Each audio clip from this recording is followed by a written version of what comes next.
Hi guys, what's up mga kabarangay? So may papakita ko sa inyo. Actually nagtapon ako ng basura, no.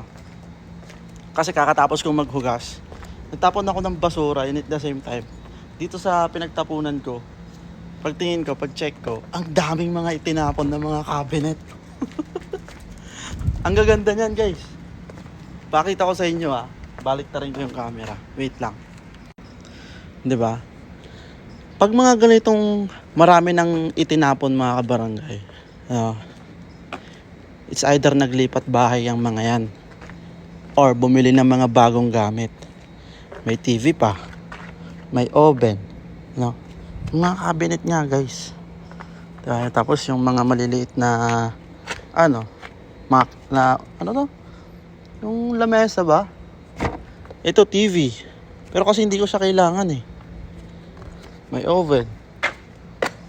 May TV ulit dito. Ito medyo antique to guys. Itsura niya.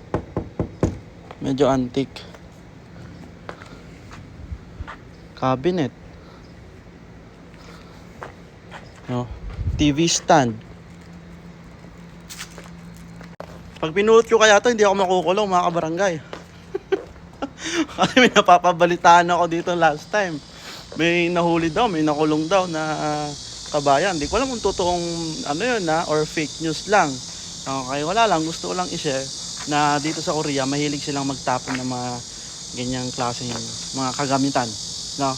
Which is quality na gamit. Pero pag nagpalit sila or naglipat bahay, iwanan na lang sa area kung saan nila pwede maitapon. Okay, yan lang. Bye!